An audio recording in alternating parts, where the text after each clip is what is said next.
The Bible says in the beginning was the Word, and the Word was God, and the Word was with God. And in John 1:14 it says that the Word that was God became flesh and walked among us. That eternal Word, the eternal Word of God became flesh and walked among us. Christ is King! Christ is King! Christ is King!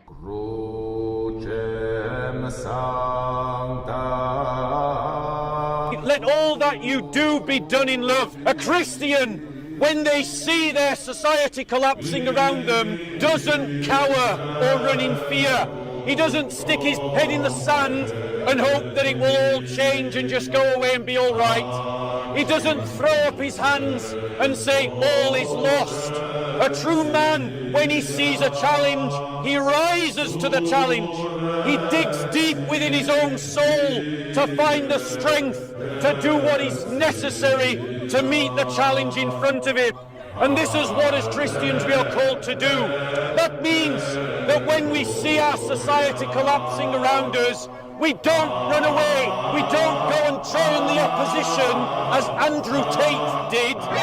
We don't despair. No, as Christians, we stand up for that which is good and true and noble. The tutelage of our Lord Jesus Christ calls us to bear our cross and to suffer in his way.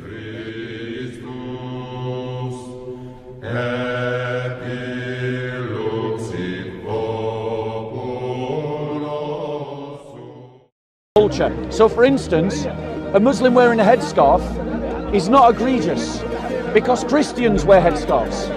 So of course a Muslim can wear a headscarf. But wearing a niqab or wearing a burqa is an egregious offence to our culture. The Crusader states had a population that was 30% Muslim, and they didn't have any problems. The reason why they didn't have problems with their local Muslim community is because any attempt by that local Muslim community to establish Sharia law would have been dealt with. We all agree that it shouldn't be oppression, but nor should it be so weak that those that refuse to integrate just to get to do whatever they want. That's the problem with what's happening in the UK. It's what's happening in Western Europe is we are allowing certain populations to do whatever they want. The majority of the Muslims in this park want us to establish Sharia law. I think all of the Muslims in this country that want to establish Sharia law, all of them, without exception, need to be deported.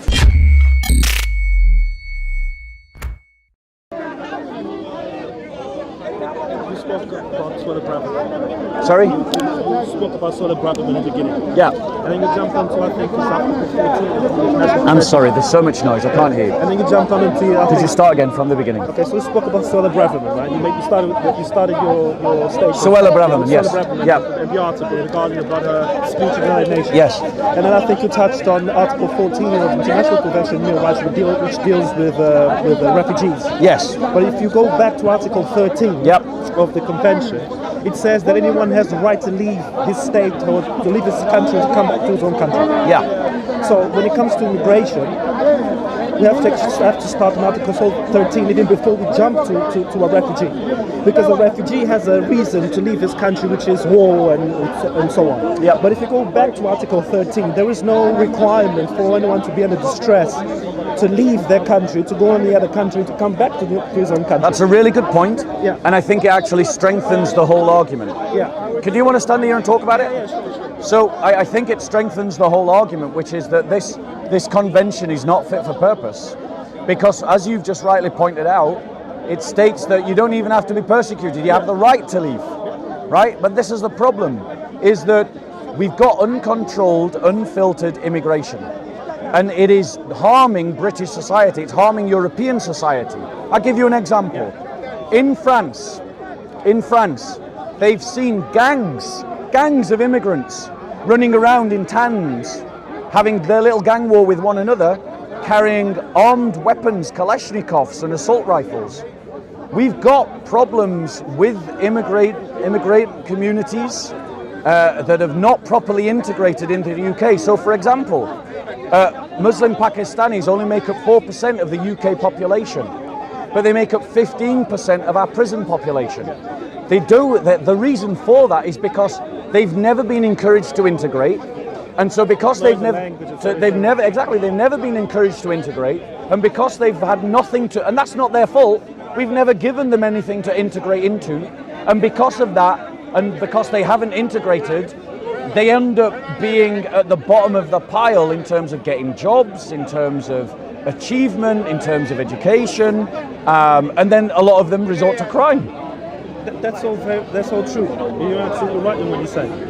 But the problem that I have is with the law, because it seems that there is like you were saying, an argument against the International Convention on Human Rights that is written today, because the British government is saying that it's not fit for purpose. Yes. Well, but it is an international convention which means that every single country that is part of the United Nations has to abide by it. Yes. You're right. And it is an argument that we're not hearing from anyone else in the world stage apart from the United Kingdom. Now, we've had a few years before, which was Brexit, right? Yeah. Which was an attempt to mitigate the problem of immigration, because it was being said at the time that it was the immigration from the EU that was causing problems in the economy. Yeah. Now, we've kind of closed that chapter, I hope. Yeah. And now the argument has gone from that to International Convention on Human Rights, to the Refugee Convention. Yes. But do you think, because in many cases it's very utopia-like what you trying to suggest, because you went on to a base of the law which should stem from Christianity. Yes. That we should all be, if we are in the UK, we should all have to abide by the same laws and regulations. Is that a bad idea? I don't think that it is at all. But then you have a problem, which is that if we are all subject to the same law, yes, a refugee who comes to this country and commits a crime, then he's subject to be deported. However, someone who was born here who commits the same crime doesn't have anywhere to be deported. Right, hold on one second. Yes, of course. Because my whole argument, which I made very clear, was that even someone who was native born, right? Even someone who was native born, if they sought to undermine the Commonwealth and the peace of the nation by living by other values or other traditions, or seeking to establish other legal customs in the land, they also should be kicked out. Now, where they go when they flee our country is not my concern. The reality is, everyone should know the law, and if they don't know the law, everyone should be encouraged to integrate, and those that refuse should be kicked out. Where they run to is their own problem. They shouldn't have broke the law. They should not have broke the law. I'm saying that we've got a problem in this country in that we're taking in masses and masses of people that don't share our values, don't share our outlook, don't share our legal tradition, don't share our historical customs that we've built up over time, and it's damaging to our society, right? Now, Christianity forbids me from being xenophobic. I can't turn around and say Britain is for the white people only. Can't do that. But what the Bible and the Christian faith does allow me to do is say, yes, you're welcome, whoever you are, right? But if you come here because you want to be more like us. We're not going to move an inch towards you. We're not changing a damn thing about who we are. You're going to learn our language. You're going to learn to like our food. You're going to learn to keep with our legal tradition. You're going to keep our constitution. You're going to establish our legal precedents. And any attempt to change them by you will be looked upon as like, and when I say any, what I mean is, I don't mean in the sense of cooking curry. Like, I'm not talking about that. I'm talking about, for instance, the majority of the Muslims in this park, want us to establish Sharia law. I think all of the Muslims in this country that want to establish Sharia law, all of them, without exception, need to be deported. All of them. And anyone who was born here who agrees with that should be deported. Any Jew, I just want to be consistent. Any Jew who wants to go to a court of rabbis rather than to a British court needs to be deported. It's one legal system for everybody, and we all live under the same law. Yeah, but then I think you have a bit of a problem. Go on. Because it is you are placing a burden upon the foreign Yes, you're right. That you're not placing upon the indigenous. You're absolutely right. That is exactly what I'm doing. So there is no equal treatment of the law there in that case. No, in that sense. one second. Yeah, go on. Because we've seen through, okay, let's say King George VIII, because he's the one who first introduced Christianity to the United Kingdom, abandoned Catholicism in a way. No, that's not true anyway, but go on. He deviated from the Catholic Church and he funded the Yeah, but Church Christianity was here in the 1st century. Yeah, so I'm talking about Catholicism and the Church of England. Go on, what's your point? Yeah. So let's not get caught up in the ministry of the Church of England into England, right? So from that time until today, we've seen a paganization of the English British tradition. Yes. That the British people themselves, the natives, the locals, have been distancing themselves from the values and from their own religion. Yes, absolutely. So when I say that you are placing a heavier burden upon the foreign, that you're not placing upon the local. So there is no equality of the law. No, let me address that point, right? Firstly, you are correct.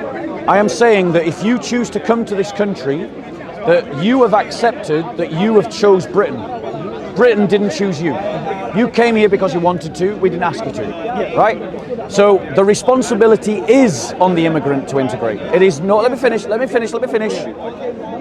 The responsibility is on the immigrant to integrate. It is not on the responsibility of the state to change ourselves for them, right? You're making a choice to come to the UK, you integrate. No, I'm not talking about you, I'm speaking generically, right? Now, what I'm offering is an alternative. I recognise what you're saying, that the reality is Britain has gone a long way from its Christian roots. And what I'm trying to argue is basically this. The reason why the UK has this problem that we are currently dealing with right now is because the Liberals have filled out the horizons of their ideology. We have used, the Liberals have used up the entirety of the resources that their ideology allows them to do to fix any problem. And now they've got problems that their ideology can't answer. So what I'm offering to the British people is a solution to the problem of liberalism, which is a return to a robust, strong Christianity, which teaches against xenophobia, that says that the alien is welcome amongst us, that they will be treated like the native born, and that we will all live under the same law, and that anyone, whether they were born here or not, who doesn't support actively that worldview can be made to leave. Now, I'm talking in an egregious sense. Like I said, I'm not talking about in little minor ways, but I'm talking in a way that is egregious to the culture. So, for instance, a Muslim wearing a headscarf is not egregious because Christians wear headscarves. So, of course, a Muslim can wear a headscarf. But wearing a niqab or wearing a burqa is an egregious offence to our culture, and so that should be banned. Right? Animal sacrifice before eating is an egregious offence to British culture. You either become vegan or you eat non-ritually slaughtered meat. That includes Jews. So we get rid of kosher and we get rid of halal and any other kind of ritual killing for whatever religion it belongs to. You eat the British meat slaughtered the British way, which is not religious. Yeah, and we stun animals. If you don't like stunned animals, tough. That's what we're doing, right? So it's only in egregious ways that I'm saying that there's no room. So I've got no problem with the idea of an adhan. If a Muslim wants to go, it's a call to prayer. Oh, okay, yeah. If someone wants to go to the top of the minaret and shout like, come to mosque, they have every right to. But they don't get to do it from a megaphone. Why don't they get to do it from a megaphone? Because I can't shout into anyone else's home with a megaphone saying, believe in Jesus Christ, so neither should the Muslim. So it's about having a strong culture and being willing to impose that. And anyone who resists that should be forced to leave. I see your point. But then you have two problems. What you say is that in all your preachings, the only effect you have is the increase. And what you just said there is that you're imposing the idea that there should be restrictions upon Muslims. No, I also referenced Jews as well. Yes, and I said anyone, even native-born people. It's only in effect against Muslims. No, you see, you didn't listen then. That's not, you need to pay more attention. That everybody has to be subject to the law. There should be no exceptions. There were some exceptions. Yes, so non-egregious exceptions. So an example would be an egregious. I was going to say, sorry. Yeah, go on. Then you're not having two problems because you're going to have to go back to the International Convention on Human Rights. This is the starting point of the conversation. Yes. Which is the international law. Yeah. Because as I see it, international law is liberal. Because if international law is giving citizens of anywhere in the world the ability to go anywhere they like, then the law, the international law is liberal. Right, and so the solution to that is that we stop being liberal. Is that we tear up the international agreement. Is that we have the courage and the conviction within ourselves to turn around to the international community and say, we're not following your law. We're not following your approach to law. We're not liberal. We think you're wrong. That's perfectly right. But then you're also restricting the locals, the natives, from abandoning their culture. Agreed. Because human rights says that you have the right to follow whatever religion you like, etc., etc. So you are restricting the natives from changing their No. Hold on one second. So I wouldn't stop people from changing their religion. Yes, but then they would be breaking the law. No. Hold on one second. No. So I wouldn't stop people changing their religion, and the reason for that is because as Christians we believe that you've got to own your own faith, right? And because we believe that faith is a matter of like you making an elective choice that you choose, that means that there are people that abandon the faith all the time. It's acceptable within Christians for people to leave the religion. But hold on one second. What I'm saying is not about people changing. So like I said, I used the example of the Crusader states. The Crusader states had a population that was 30% Muslim, and they didn't have any problems. The reason why they didn't have problems with their local Muslim community is because any attempt by that local Muslim community to establish Sharia law would have been dealt with. Of course. The reason why we are struggling with 4% in the UK, 10% in France, because there's no imposition of values. France right now is in a battle for its very identity. Preaching and everything else. Yeah, because because secular liberalism has no inner. It is a self-contradictory, self-ID. Organization of the European culture that has been happening for centuries. So the answer is a muscular Christianity. Are you a Christian, brother? We've had that conversation. I don't like to put labels on things. Forgive me. I guess obviously we've talked before. I do follow Abrahamic law, and I do follow Judaic law, and principles of living. And, and okay, culture, fair enough. So if you want to call that Christianity, fair play. I am, as you can see, I'm descended from Crusaders. Are you? Yes, I am. Thanks be to God. Just to let you know. I'm not that much. I'm not that alien to this culture. That's why I'm here. Because I agree with you that if you're going to go somewhere, we have to integrate. But there should be some margin for us to be able to maintain some of our traditions. I agree. You said this shouldn't be egregious.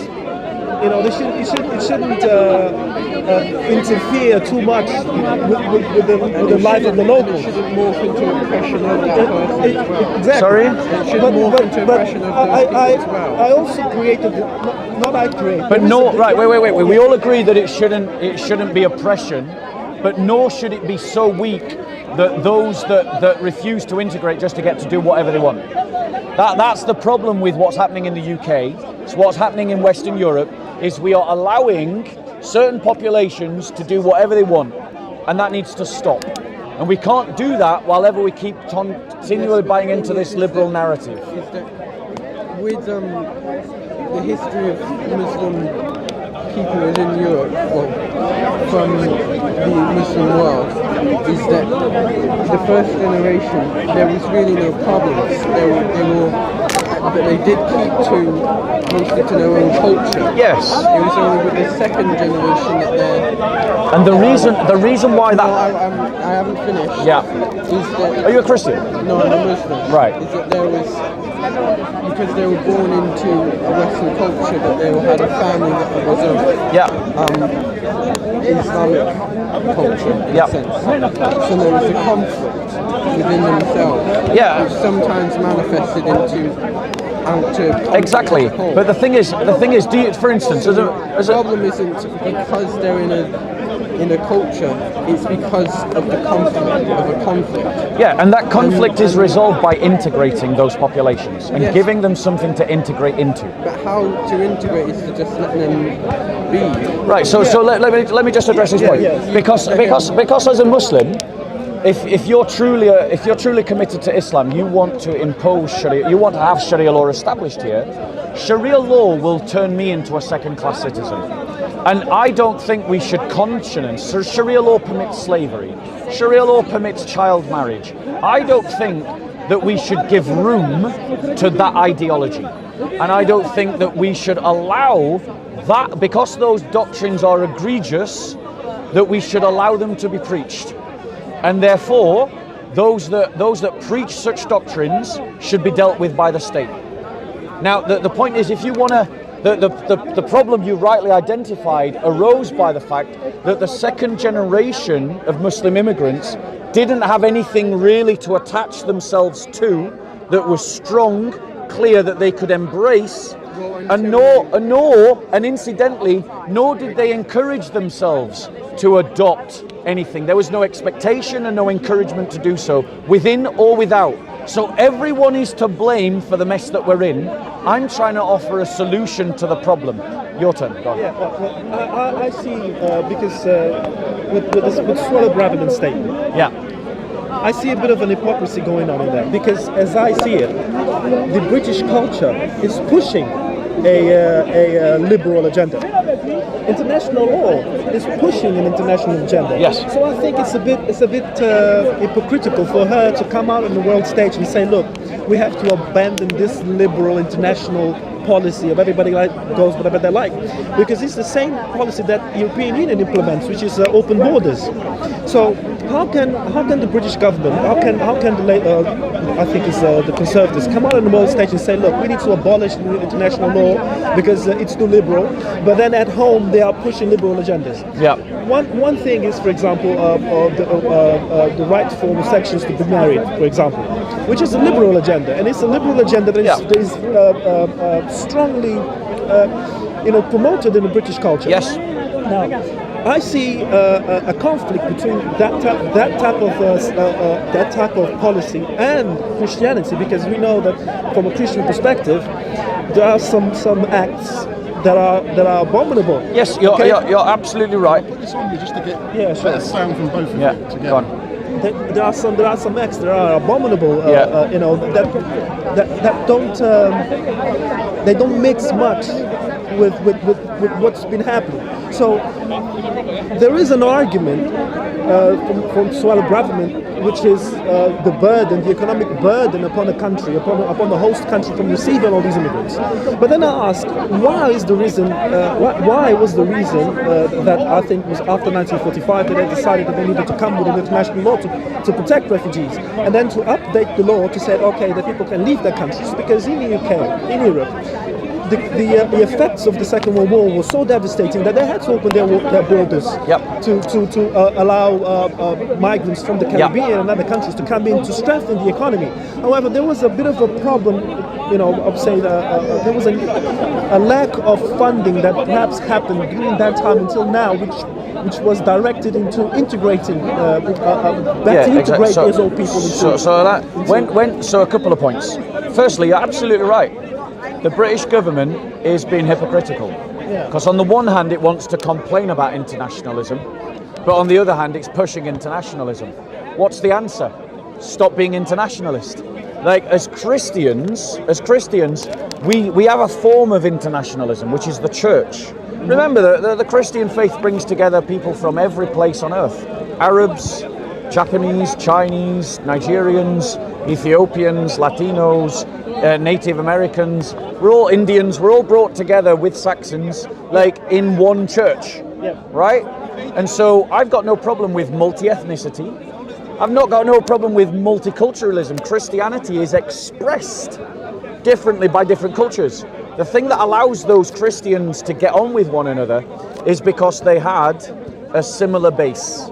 They had a similar set of values, and they had a similar outlook on life. And that's why after World War I, it was easy to absorb these displaced European populations because they all shared a common heritage, which meant that they had a generally common outlook anyway already, right?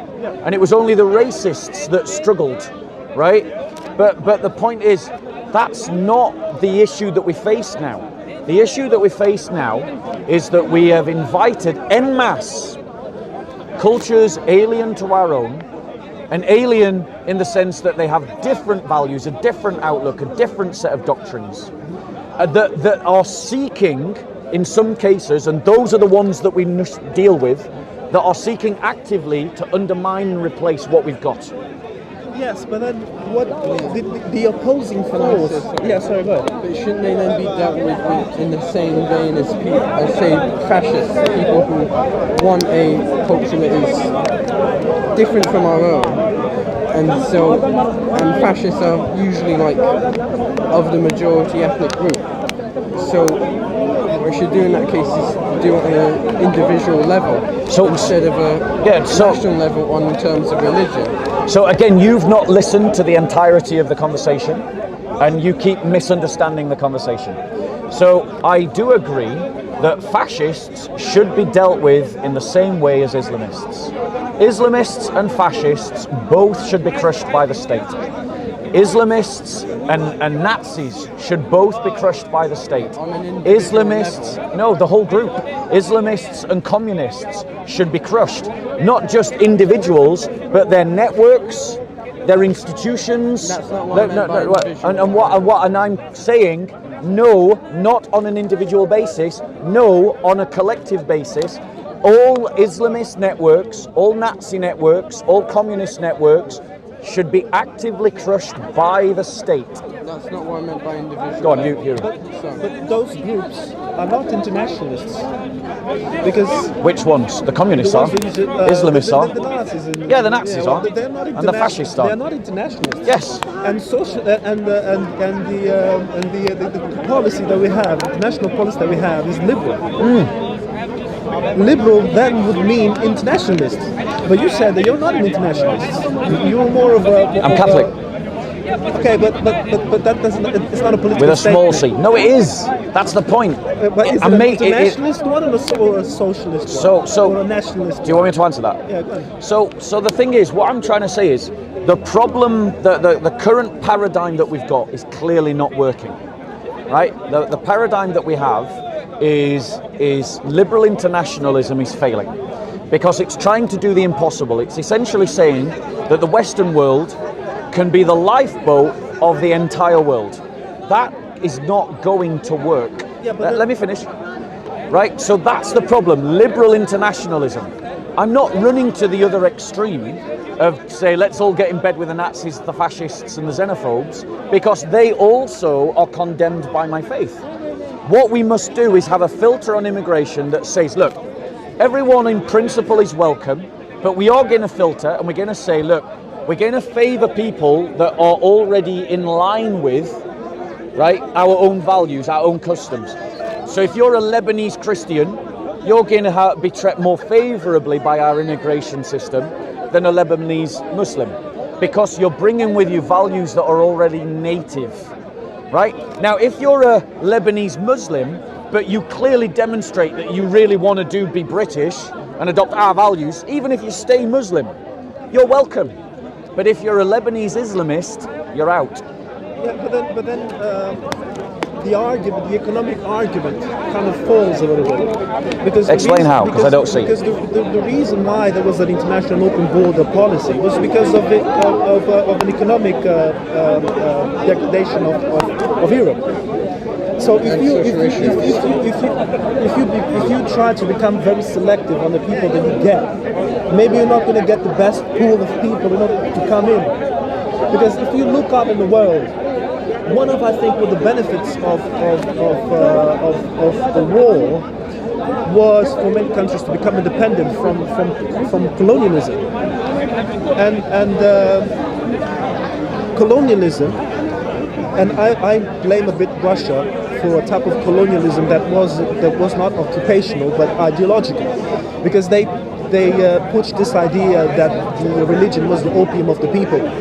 So in a sense, many countries were, many Soviet countries did not follow Christianity as much. So I see that there is no, how can I say? I'm just connect the dots for me, because I'm still not seeing how this impacts my argument at all. Well, it doesn't. Okay, right. I'm not saying it does, and I do agree with many things that you say. But we spoke about internationalism and the ideology that pushes internationalism, which is liberalism. So the answer is to stop being liberal and to be Christian. But there is no, however, we've seen an attack on Christianity. Yes. And also the natives, the Europeans, have been deviating from Christianity. So you don't have an opposing force to this wave of right. So let me reply to that, because the opposing force has to come from the church. Christians need to organize themselves so that they become the opposing force to liberalism. Christians, when they do organize themselves as the opposing force to liberalism, will find that conservatives and those of that ilk will start to join themselves onto the church. And as they do so, many of them will become Christian, though not all.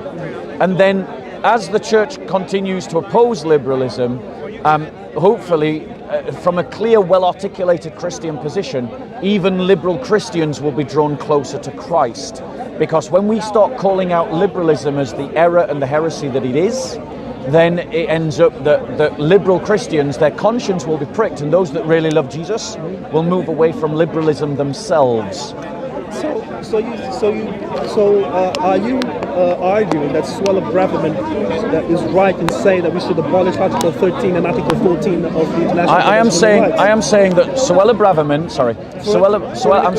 I'm saying that Suella Braverman is right to say that this treaty is not fit for purpose, but as you've rightly pointed out, if you're a liberal, you can't come up with you can't get away from your liberalism. Yeah. So the thing is, she's identified the right problem, but she hasn't got the right solution. The right solution, where she can't. Or you want a more militant, stop complaining. More militant Christianity. There you go. Second Crusade. You get it. So we want a more militant Christianity that believes that it is in a holy campaign to Christianize the world. But then Suella Braverman is shooting herself in the foot, because you are appealing for more Christianity, but she's appealing for more liberalism.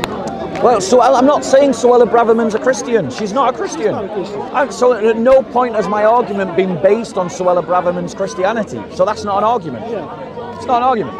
Yes, but what I'm having a bit of difficulty is with... Can I suggest, I think your problem is that you're not connecting the dot, which is this. Christians are not British. Christians are not liberal. But Britain used to be Christian. Yeah. So if we're going to... I'm offering an alternative to the British people. I am saying, British people, the reason why you've got all these problems that you're suffering from is because of liberalism. The answer is not more liberalism or a tweaked liberalism or an attuned liberalism.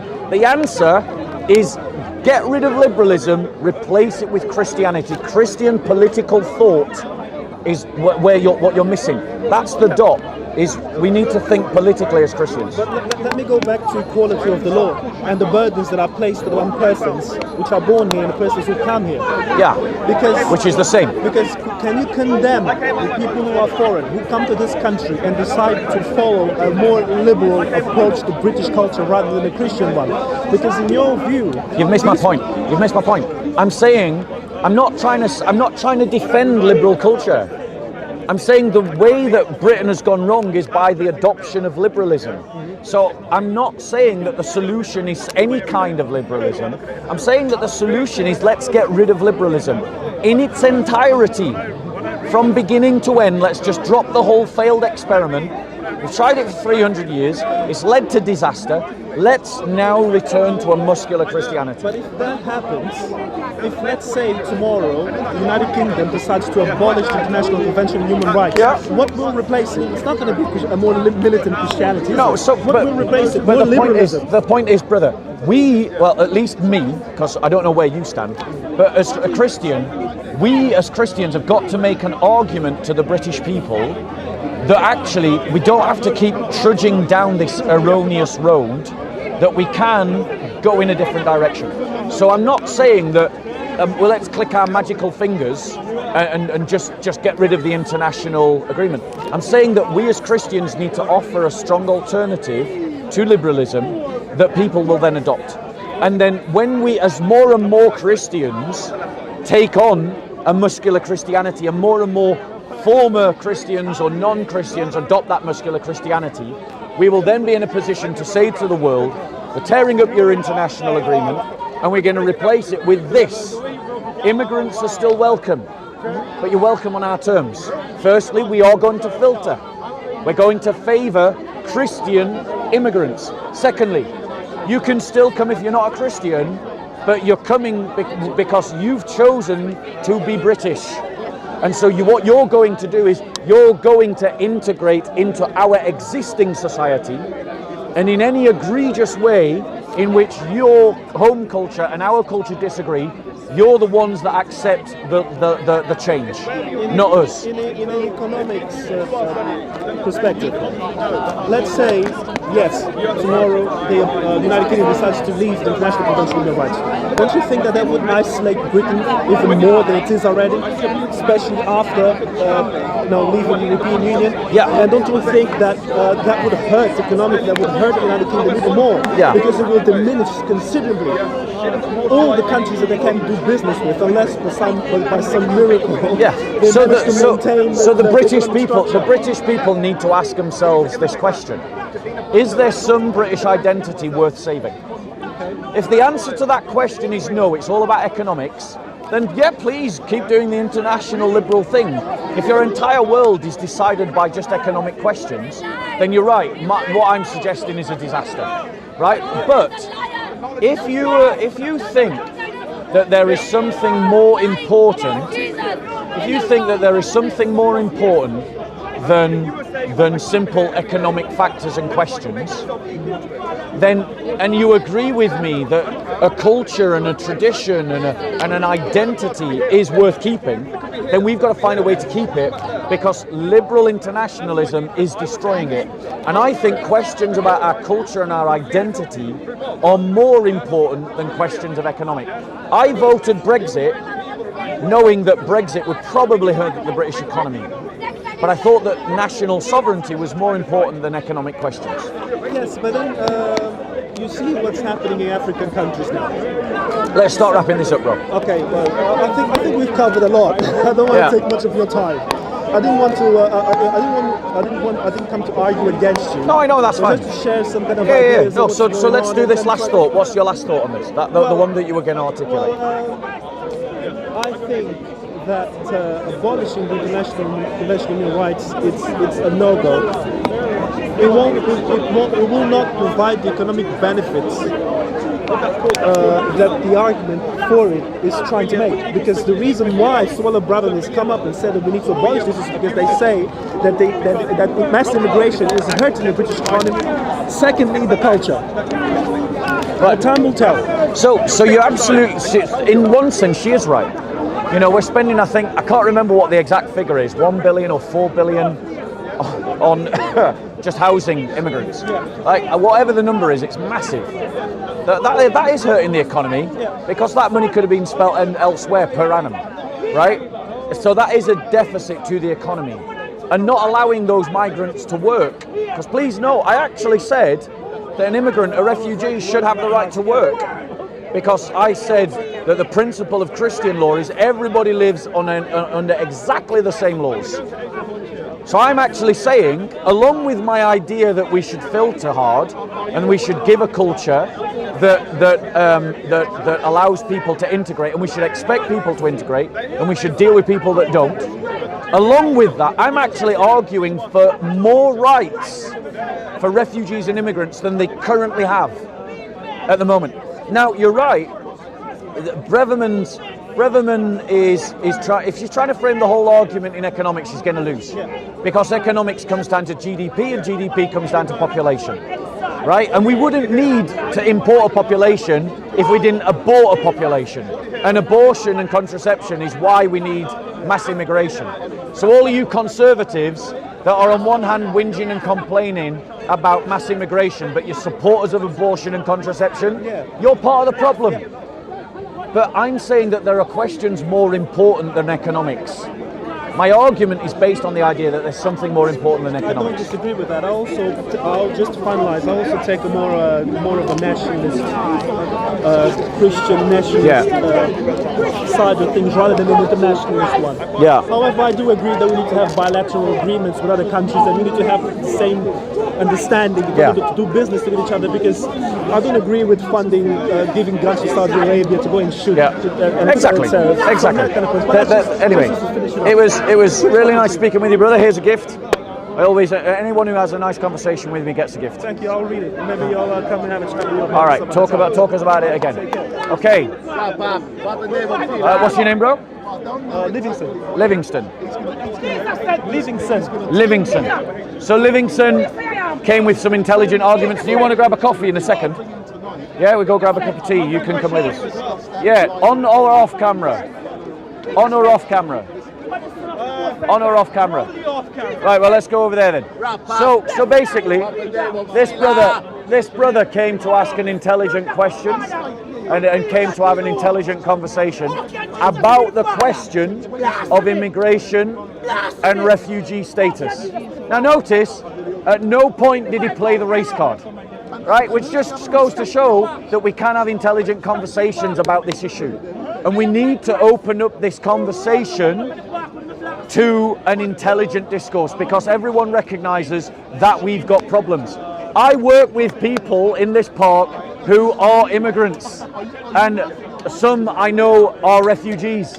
I work with people of every ethnicity. I've got no problem with it. But the point is, the way that we're going is not working. It's heading for disaster and civil strife, like Sweden, like France, like the Netherlands. And I'm offering into that public debate a Christian alternative to the liberal failure, to the conservative incompetence, to the socialist internationalist, and to the xenophobic Nazi. They've all contributed what are their answers to the problem. I'm contributing something better. The Christian answer, which is that we cultivate and create a strong culture, a strong set of laws, a strong constitutional body, a strong identity, and we filter based on who contributes positively to that strong identity. Those that want to come but not take it on completely can do, so long as they don't offend it in an egregious way. And where they do, they should be made to leave. And anyone who commits themselves, even if they're born in this country, should be made to leave. And I'm saying that immigrants and refugees should have exactly the same rights as British citizens from day one, along with the condition that they integrate. That is the biblical perspective that I've laid out for you. The bishops of the Church of England only want to give one part of that perspective, which is let's be all lovey-dovey to the refugees and the immigrants, but that is not the full biblical perspective. It's that they live under and are expected to live under the laws of the land and have the same expectations as the natives. The problem in the UK is we've lowered the bar. The solution is we need to raise the bar. Being British is a gift. It is not a right. Okay. How are you doing? Good.